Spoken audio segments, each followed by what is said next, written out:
जय हिंद दोस्तों, स्वागत है आपका आपके अपने YouTube चैनल चुन्नू जी के सेंटर पर। मैं राकेश कुमार राय और चुन्ना आपके लिए लेकर आया हूं रसायन विज्ञान से 40 प्रश्न जो आपकी परीक्षा के लिए बहुत ही इंपॉर्टेंट होने वाली है। तो पूरा वीडियो देख के जाइएगा और चैनल पर अगर नए हैं तो लाइक शेयर सब्सक्राइब जरूर कर दीजिएगा। तो चलिए स्टार्ट करते हैं और देखते हैं पहला प्रश्न।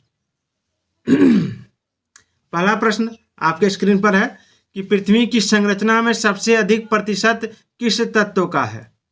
आपका ऑप्शन है सिलिकॉन, ऑक्सीजन, मैग्नीशियम या आयरन। किसका है? देखिए, पृथ्वी की संरचना में सबसे अधिक प्रतिशत जो है वो ऑक्सीजन का है। ठीक है, ऑक्सीजन का है। कैसे है मैं आपको बताता हूँ। ऑक्सीजन जो है 46.5% है। ठीक है, सिलिकॉन जो है 27.72% है। एल्यूमिनियम जो है 8.13% है। लोहा 0.501% है। कैल्शियम 3.63% है। सोडियम 2.85% है। पोटेशियम 2.62% है। मैग्नीशियम 2.09% है। तो इसमें ऑक्सीजन का प्रतिशत ज्यादा है। आप देख सकते हैं ये आपका एसएससी में पूछा गया सवाल है। चलिए नेक्स्ट क्वेश्चन देखते हैं। थोड़ा सा तबीयत खराब है। अगला सवाल, सौर ऊर्जा के रूपांतरण के लिए कौन से तत्व की आवश्यकता होती है? कौन से तत्व की आवश्यकता सौर ऊर्जा के रूपांतरण के लिए होती है? आपका ऑप्शन है बेरिलियम, टेंटेलम, सिलिकॉन, अतिशुद्ध कार्बन। तो देखिए इसका राइट आंसर क्या होगा? इसका राइट आंसर हो जाएगा आपका ऑप्शन 3 सिलिकॉन। ठीक है, सिलिकॉन। याद रखिए कि सौर ऊर्जा के रूपांतरण के लिए सिलिकॉन की आवश्यकता होती है और सौर बैटरी या सौर सेल फोटो वोल्टाइक प्रभाव के द्वारा सूर्य या प्रकाश के किसी अन्य स्रोत से ऊर्जा प्राप्त करता है। याद रखिएगा। और सोलर सेल में प्राय सिलिकॉन नामक अर्धचालक पदार्थ का प्रयोग किया जाता है।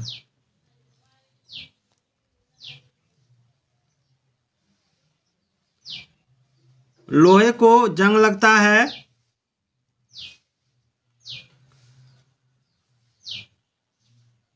लोहे को जंग लगता है, किसके कारण जंग लगता है? ऑक्सीकरण के कारण, कार्बोनेटीकरण के कारण, अपसल्कन के कारण या संक्षारण के कारण? देखिए, लोहे को जो जंग लगता है वो ऑक्सीकरण के कारण लगता है। कैसे? तो समझ लीजिए। लोहे को ऑक्सीकरण के कारण जंग लगता है और लोहे को आर्द्र वायु में छोड़ देने पर उसके ऊपर लाल रंग की एक ढीली परत बैठ जाती है जिसे जंग कहते हैं। ठीक है, इस क्रिया को जंग लगना यानी रस्टिंग ऑफ आयरन कहते हैं। चलिए आगे बढ़ते हैं। मोनोजाइट बालू में निम्न में से कौन सा खनिज पाया जाता है? मोनोजाइट बालू में निम्न में से कौन सा खनिज पाया जाता है? आपका ऑप्शन है पोटेशियम, यूरेनियम, थोरियम, सोडियम। क्या हो जाएगा? मोनोजाइट बालू में कौन सा खनिज पाया जाता है? तो इसका आंसर हो जाएगा आपका ऑप्शन 3 थोरियम। ठीक है, थोरियम। 5 नंबर सवाल है, आजकल सड़कों पर रोशनी के लिए प्रायः पीले लैंपों का प्रयोग किया जाता है। उन लैंपों में निम्न में से किस गैस का प्रयोग किया जाता है? सोडियम का, नियोन का, हाइड्रोजन का या नाइट्रोजन का? किस गैस का? देखिए इसका राइट आंसर जो हो जाएगा वो हो जाएगा आपका ऑप्शन 1 सोडियम। सोडियम लैंप से पीली रोशनी निकलती है। ठीक है, क्योंकि सोडियम वाष्प लैंप प्राय सड़क प्रकाश के लिए प्रयुक्त होते हैं। ठीक है, और क्योंकि इनका प्रकाश एक वर्णीय है और पानी की बूंदों से गुजरने पर विभक्त नहीं होता है। लोहे की रेलों के टूटे हुए टुकड़ों और मशीन के भागों की वेल्डिंग में निम्नलिखित में से किसका प्रयोग किया जाता है? Aluminium sulphate, solder, aluminium powder या कोई नहीं? तो देखिए इसका राइट आंसर जो हो जाएगा वो हो जाएगा ऑप्शन 3 एल्यूमिनियम पाउडर। चलिए आगे बढ़ते हैं। बहुत ही इंपॉर्टेंट टॉपिक चल रहा है, केमिस्ट्री का ये टॉपिक है।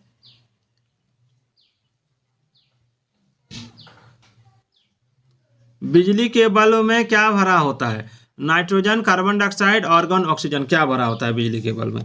देखिए बिजली के बल्ब में भरा होता है आपका ऑर्गन। ठीक है, विद्युत बल्ब में टंगस्टन धातु का फिलामेंट लगा होता है। टंगस्टन के ऑक्सीकरण को रोकने के लिए बल्ब के अंदर, ठीक है, निर्वात कर दिया जाता है। यानी कभी कभी निर्वात न करके उसके अंदर ऑर्गन या नाइट्रोजन गैस भर दी जाती है। याद रखिएगा। अगला सवाल है, निम्नोक्त जोड़ों में से कौन सा मेल नहीं खाता है? हेमेटाइट, तांबा, बॉक्साइट, एल्यूमिनियम, मोनोजाइट, थोरियम या पिच ब्लेंड यूरेनियम? क्या हो जाएगा? देखिए इसका आंसर हो जाएगा आपका ऑप्शन 1 हेमेटाइट, तांबा। ठीक है, हेमेटाइट तांबा का नहीं, हेमेटाइट अयस्क लोहे का खनिज है। ठीक है, बाकी विकल्प सही है। निम्नलिखित में वह धातु कौन सी है जिसका कि ऑक्साइड परत बनने के कारण संक्षारण नहीं होता है। ठीक है, तो परत बनने के कारण संक्षारण नहीं होता है, तो इसका आंसर हो जाएगा एल्यूमिनियम। सारे प्रश्न परीक्षा में पूछे गए प्रश्न हैं। अगला है, निम्नलिखित में से ऑक्सीजन मिश्रित व निष्क्रिय गैस कौन सी है जो अवरोधित श्वसन से पीड़ित रोगियों को दी जाती है। ठीक है, ऑक्सीजन मिश्रित व निष्क्रिय गैस कौन सी है जो अवरोधित श्वसन से पीड़ित रोगियों को दी जाती है। आपका ऑप्शन है हीलियम, क्रिप्टॉन, रेडॉन, आर्गन। क्या हो जाएगा? देखिए, इसका राइट आंसर हो जाएगा आपका ऑप्शन एक, हीलियम। ठीक है, हीलियम।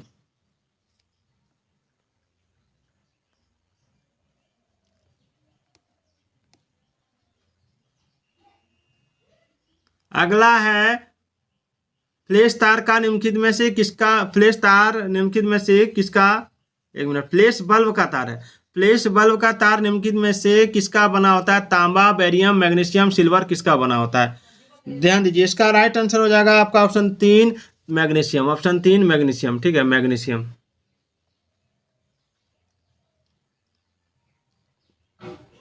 अगला है, हेलोजनों में सबसे अधिक अभिक्रियाशील कौन है? फ्लोरीन, क्लोरीन, ब्रोमीन, आयोडीन कौन है?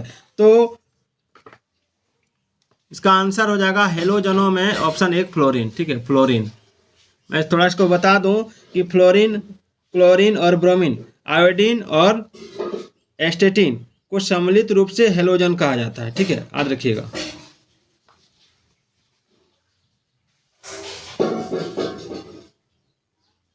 कौन सी अक्रिय गैस यौगिक बना सकती है? Helium, xenon, argon. कौन सी अक्रिय गैस यौगिक बना सकती है? कौन सी ऐसी गैस है जो यौगिक बना सकती है? तो इसका राइट आंसर हो जाएगा ऑप्शन 2, जीनॉन। क्या हो जाएगा? जीनॉन। याद रखिएगा।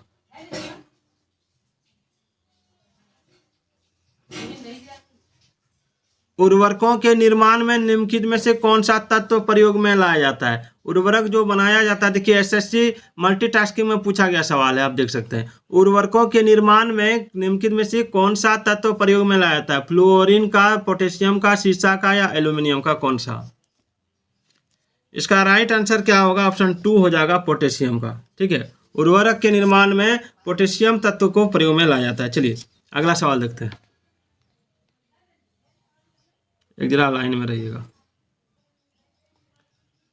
अगला सवाल है, सूर्य की सतह पर हाइड्रोजन के अलावा दूसरा कौन सा तत्व बहुतायत से पाया जाता है? सूर्य की सतह पर हाइड्रोजन के अलावा दूसरा कौन सा तत्व बहुतायत से पाया जाता है? तो इसका राइट आंसर हो जाएगा आपका ऑप्शन 1, हीलियम। चलिए आगे बढ़ते हैं।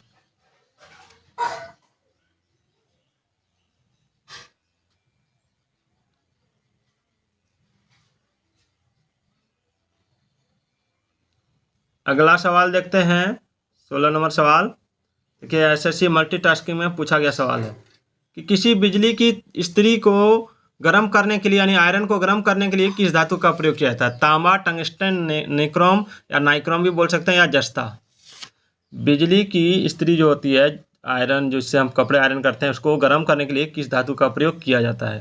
तांबा का, टंगस्टन का, नाइक्रोम का या जस्ता का? कौन सा धातु? तो इसका आंसर हो जाएगा ऑप्शन 3, नाइक्रोम का या निक्रोम। ठीक है,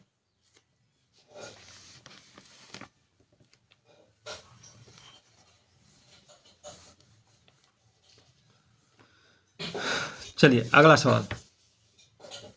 निम्नलिखित में से क्या किसी बड़े शहर की वायु को प्रदूषित करते हैं? तांबा, क्रोमियम, एक मिनट, निम्नलिखित में से क्या किसी बड़े शहर की वायु को प्रदूषित करते हैं? तांबा, क्रोमियम, सीसा या कैडमियम? देखिए इसका राइट आंसर हो जाएगा ऑप्शन 3, सीसा। ठीक है, सीसा। सीसा जो है, शहरों में मोटर कारों की संख्या अधिक होती है, इसमें निकलने वाली जो विषाक्त होती है वो सीसा होती है, जो मानसिक समस्या का कारण होता है। अगला सवाल है, प्रति ग्राम ईंधन द्वारा मोचित ऊर्जा की दृष्टि से निम्नलिखित में से सर्वोत्तम ईंधन कौन सा है? हाइड्रोजन, मीथेन, एथेनॉल या ब्यूटेन? देखिए इसका राइट आंसर जो हो जाएगा वो हो जाएगा आपका ऑप्शन 1, हाइड्रोजन। ठीक है, हाइड्रोजन का ऊष्मविमान जो होता है 1.5 लाख किलो जूल 1 kg में होता है। ठीक है, और मीथेन का जो होता है वो होता है आपका 50,000 किलो जूल 1 kg में। ठीक है, और ब्यूटेन का जो होता है वो होता है 55,000 किलो जूल 1 kg में। याद रखिएगा। लोहा इससे निकलता है। लोहा किससे निकलता है? देखिए लोहा निकलता है आपका हेमेटाइट से। किससे निकलता है? हेमेटाइट। हेमेटाइट लोहा का अयस्क है, ठीक है। और हिंगुल जो है ये सिनाबार पारा का अयस्क है, पारा का, ठीक है। इसको हिंगुल भी कहते हैं, सिनाबार भी कहते हैं, पारा का अयस्क है। और बॉक्साइट जो है ये आपका एल्यूमिनियम का अयस्क है। और डोलोमाइट जो है ये आपका कैल्शियम एवं मैग्नीशियम के दोहरे कार्बोनेट की पारदर्शी रवेदार खनिज है, याद रखिएगा। निम्नलिखित में से कौन रंगहीन है? कौन निम्नलिखित में से रंगहीन है? आपका ऑप्शन है क्लोरीन, ऑक्सीजन, फास्फोरस या सल्फर। रंगहीन कौन है? तो देखिए इसका राइट आंसर हो जाएगा ऑक्सीजन। एक रंगहीन गैस है। वायु में ऑक्सीजन की मात्रा 21% है, ठीक है, याद रखिएगा ऑक्सीजन। आवधिक सारणी में निम्नलिखित में से कौन सी धातु सबसे भारी होती है? आवधिक सारणी में सबसे भारी धातु जो होती है वो होती है आपका OS, ठीक है।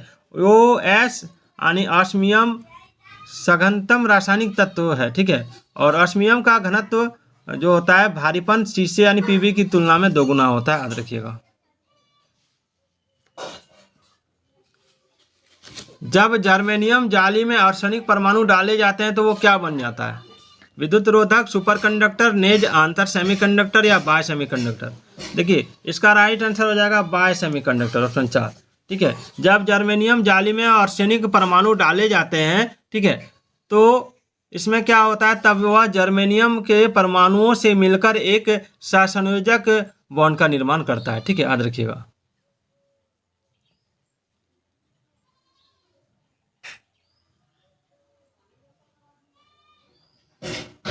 अगला सवाल देखते हैं। निम्नलिखित में से कौन सा एक ठोस स्नेहक है? ठोस स्नेहक, ठीक है। ठोस स्नेहक कौन सा है? देखिए इसमें जो ठोस स्नेहक है वो है आपका ग्रेफाइट, याद रखिएगा। ठोस स्नेहक ऐसे पदार्थ हैं जो ठोस अवस्था में, ठीक है, जो ठोस अवस्था में रहता है। रजतीय पेंटो में मौजूद मुख्य घटक क्या है? रजतीय पेंटो में, ठीक है, देखिए रजतीय पेंटो में मौजूद मुख्य घटक है आपका रजत यानी सिल्वर पाउडर। सवाल है 25 नंबर सवाल है कि निम्नलिखित में से कौन जलने में सहायक है? तो देखिए इसमें आंसर आपका ऑप्शन दिया ऑक्सीजन, कार्बन मोनोऑक्साइड, नाइट्रोजन और कार्बन डाइऑक्साइड। तो इसका राइट आंसर हो जाएगा ऑक्सीजन, ठीक है। ऑक्सीजन जो है जलने में सहायक है, याद रखिएगा। SSC मल्टीटास्किंग में पूछा गया सवाल है ये।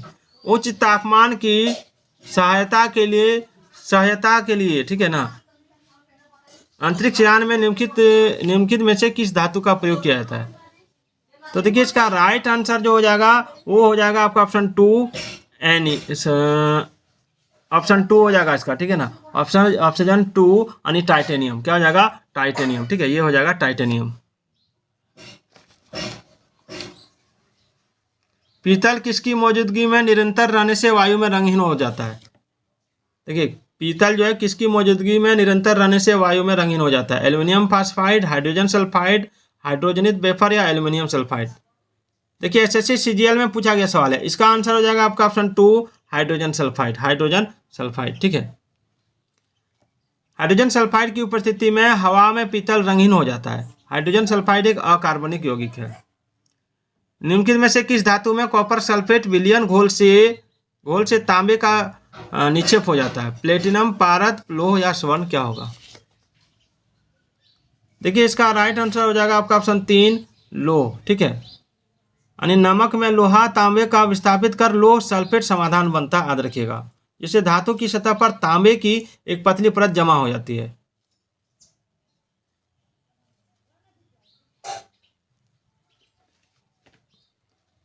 अगला स्वाभाविक रूप से घटित होने वाला सबसे भारी तत्व कौन सा है? तो स्वाभाविक रूप से घटित होने वाला सबसे भारी तत्व आपका ऑप्शन है पारद, पोलेनियम, थोरियम या यूरेनियम। देखिए स्वाभाविक रूप से घटित होने वाला सबसे जो भारी तत्व वो यूरेनियम है, ठीक है, यूरेनियम, याद रखिएगा। तरल अवस्था में पाई जाने वाली अधातु कौन सी है? तो तरल अवस्था में पाई जाने वाली जो अधातु है वो ऑप्शन है ब्रोमीन, नाइट्रोजन, फ्लोरीन या क्लोरीन। इसमें कौन सा है जो अधातु है तरल अवस्था में पाया जाता है? तो ऑप्शन 1 ब्रोमीन, ठीक है। धातु में पारा को तरल अवस्था में पाया जाता है और अधातु में ब्रोमीन को, ठीक है, याद रखिएगा। 40 प्रश्न कराऊंगा मैं अभी आपको। वायुयान और रॉकेट बनाने के लिए कौन सी धातु का प्रयोग किया था? वायुयान और रॉकेट बनाने के लिए वायुयान और रॉकेट बनाने के लिए कौन सी धातु प्रयोग की जाती है? सीसा, एल्यूमिनियम, निकेल या तांबा? देखिए वायुयान या रॉकेट बनाने के लिए निकेल का प्रयोग किया जाता है, निकेल का, ठीक है। निम्नलिखित में से अत्यधिक अभिक्रियाशील कौन है और उससे मिट्टी के तेल यानी केरोसिन में रखा जाता है? देखिए अत्यधिक, एक दिया सोडियम और एक दिया पोटेशियम, रखा जाता है मिट्टी के तेल में, दोनों को, ठीक है, दोनों को रखा जाता है। तो इसमें सबसे अभिक्रियाशील जो है वो सोडियम है, याद रखिएगा, ठीक है।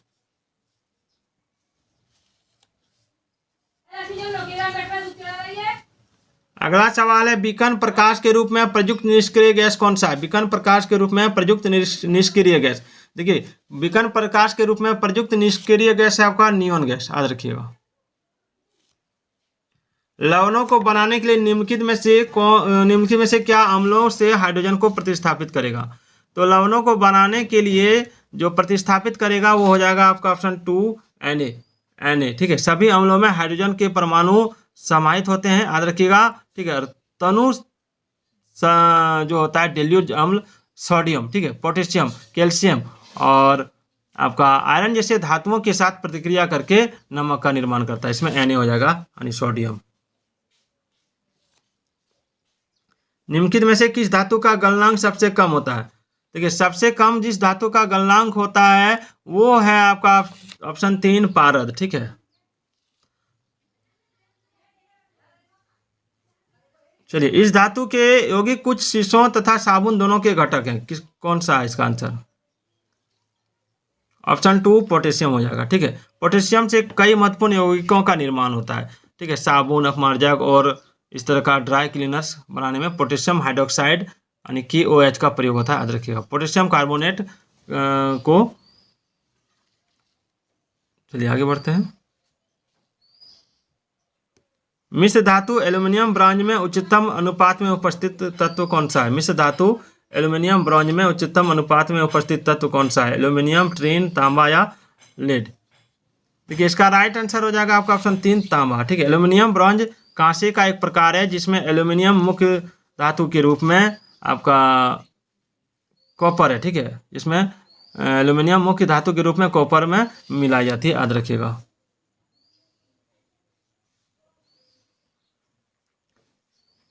एक लोहे की गेंद पारद या मरकरी से यानी Hg से भरी बाल्टी में गिराई जाती है तो क्या होगा?